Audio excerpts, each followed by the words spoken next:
Queridos irmãos, queridas irmãs, então esse vídeo é de número 324,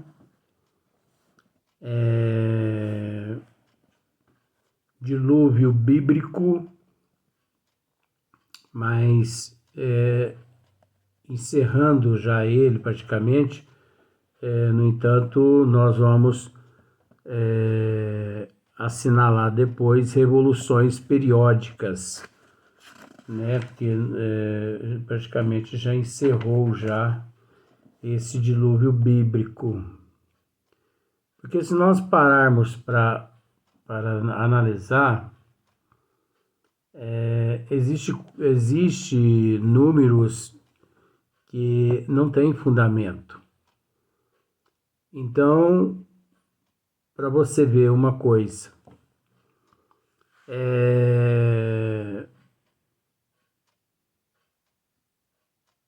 assim, de uma forma assim bem discreta, eu não quero citar nomes, né?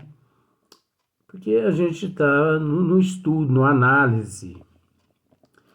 Então, porque a partir do momento que a gente cita nome, parece que a gente está agredindo e não é esse o intuito. Por exemplo, algumas bíblias, elas narram que o homem apareceu na Terra há 4,5, vamos pensar, antes de Cristo, 4.000 anos antes de Cristo. Outras vai até 5.000 anos antes de Cristo, que apareceu o homem na Terra. Por exemplo, o primeiro homem para eles não é nem o Homo habilis, né? O Homo habilis. E sim, o primeiro homem para muitos religiosos é Adão e Eva, há 4,5, 5.000 anos antes de Cristo. Tudo bem, não tem problema. Só que, dentro das pesquisas, consta-se que o dilúvio, o grande dilúvio asiático, ele ocorreu há 7.600 anos antes de Cristo. Ué, mas então tem alguma coisa errada. As datas não estão batendo. Porque se Adão e Eva, né? Se o primeiro homem considerado por eles, que é Adão e Eva, vamos pôr 5.000 anos, só para simplificar, apareceu na Terra 5.000 anos antes de Cristo, o dilúvio, o grande dilúvio, né, asiático, ele tinha, ou o grande dilúvio, né, total, tinha que ocorrer depois do homem, depois de Adão e Eva. Então vamos pensar assim: Adão e Eva, 1.000 anos depois de Adão e Eva, ocorreu, teve o dilúvio. Então, por exemplo, 5.000 anos apareceu Adão e Eva, 4.000 anos depois do Cristo, né? Então, 5.000 anos antes do Cristo, Adão e Eva. 4.000 anos antes do Cristo, o grande dilúvio bíblico. Mas é o contrário. Está ao contrário. Então, há 7.600 anos antes do Cristo, dizem algumas bíblias que ocorreu o dilúvio total. Mas outras bíblias narra que 4.500, 5.000 anos antes de Cristo, Adão e Eva apareceu. Ué, mas tá travando a cabeça do velho aqui. Por que tá travando? Porque a Terra já não era povoada quando o dilúvio aconteceu.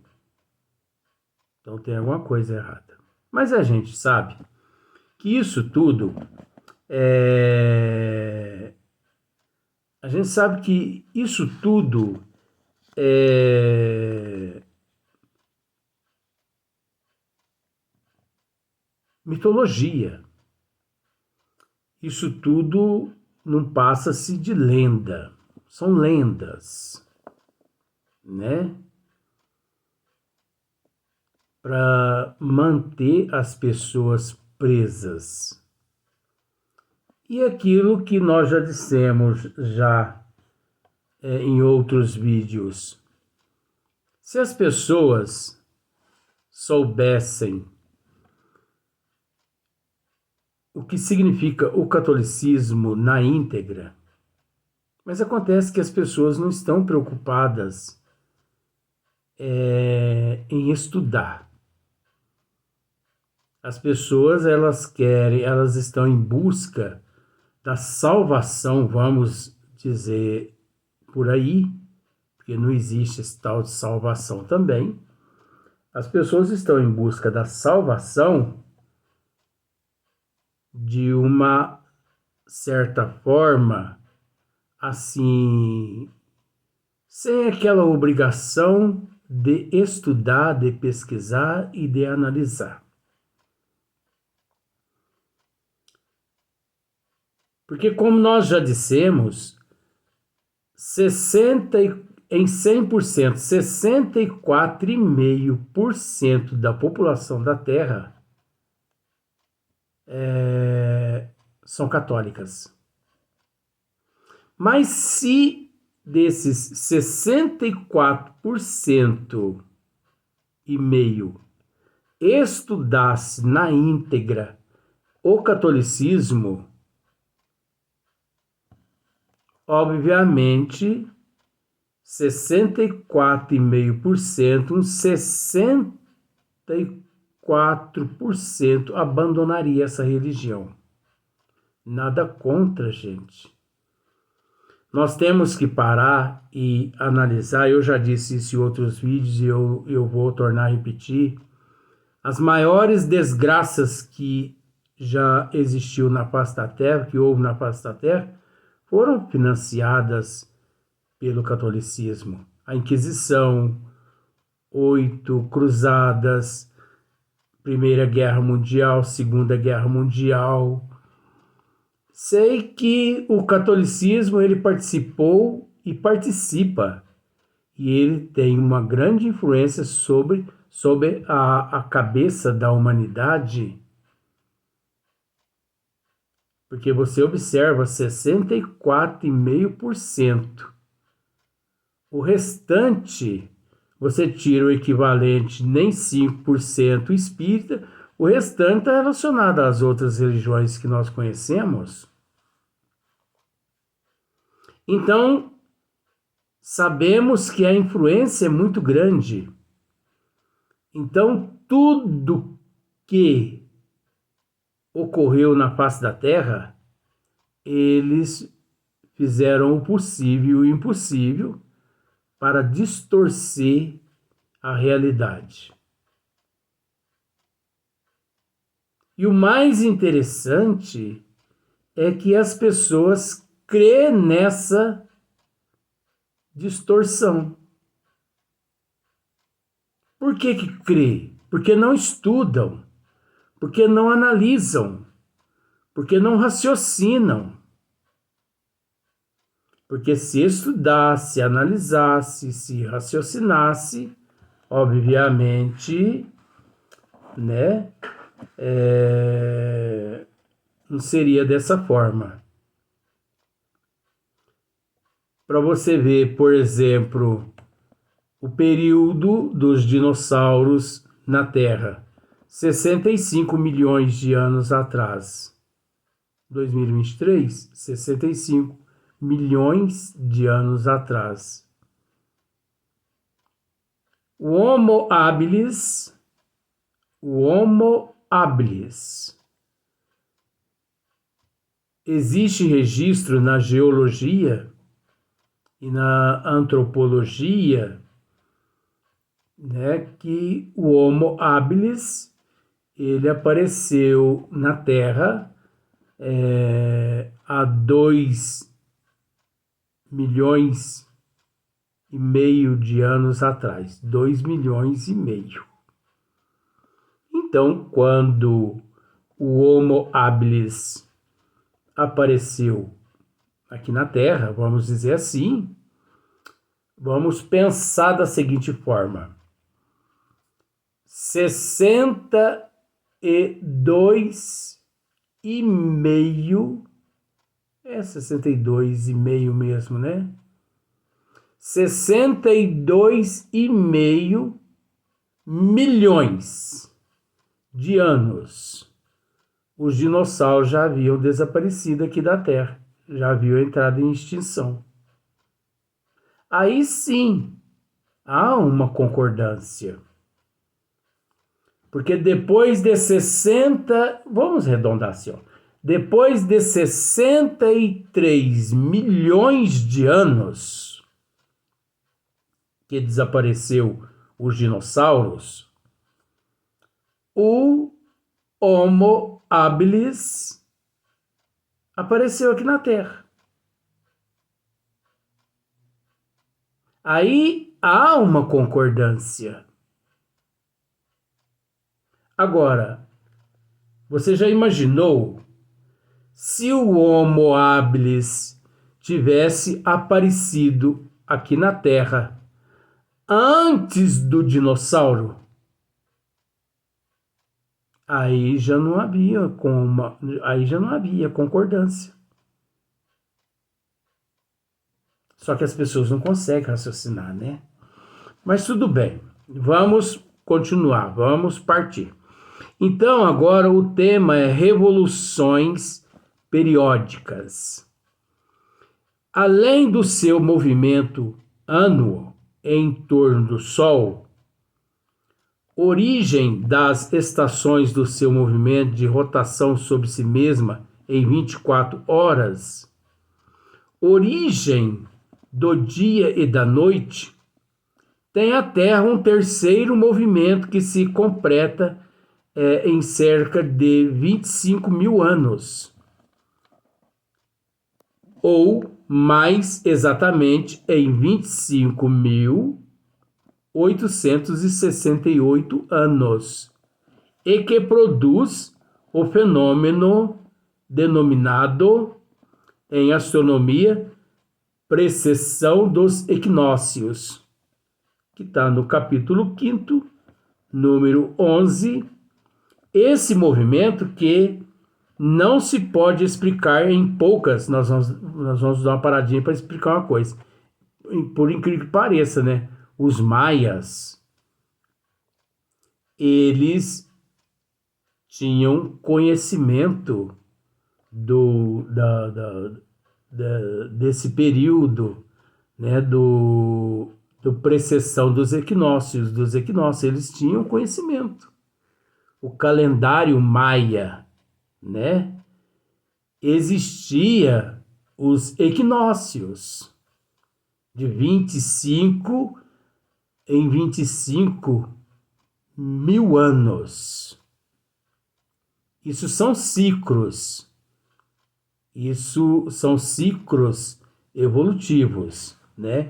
Mas quem ensinou os maias esse calendário dos equinócios, né? Esse movimento, que não se pode explicar em poucas palavras, sem o auxílio de figuras e sem uma demonstração geométrica, consiste numa espécie de oscilação circular que, se há comparado a de um peão a morrer, e por virtude da qual o eixo da Terra, mudando de inclinação, descreve um duplo cone cujo vértice, né, que é a parte de cima, está no centro do planeta, abrangendo as bases desses cones, a superfície circunscrita pelos círculos polares, isto é, uma amplitude de 23 e 1 grau de raios. Olha só para você ver que coisa complicadíssima. 23 graus, né? 23 23 e 1 grau de raios.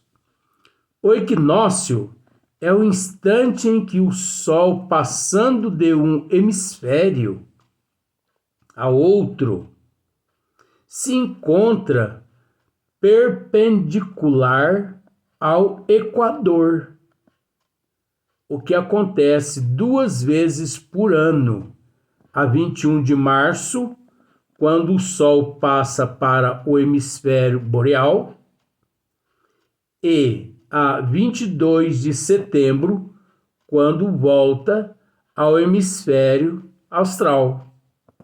Mas, em consequência da gradual mudança na ubiquidade do eixo,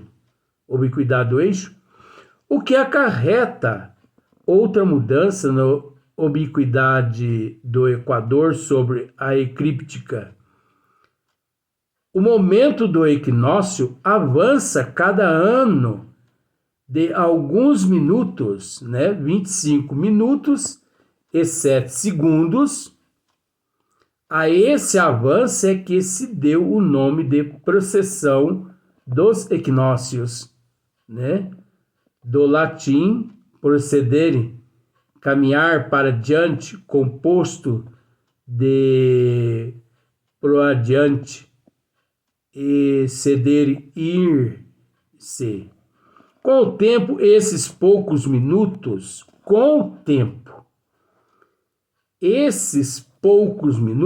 fazem horas, dias, meses e anos, resultando daí que o equinócio da primavera, que agora se verifica no mês de março, em dado tempo se verificará em fevereiro, depois em janeiro, depois em dezembro.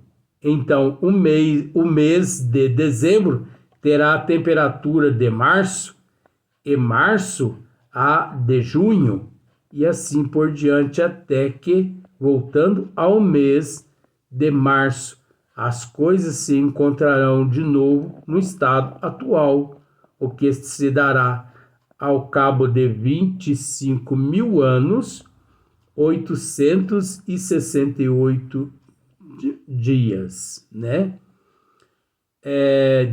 Anos, para recomeçar indefinidamente a mesma revolução.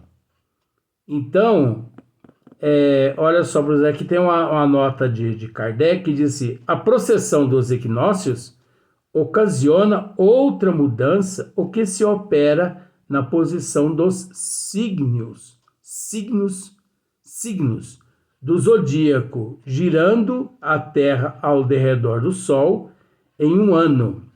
À medida que ela avança, o Sol cada mês se encontra diante de uma constelação.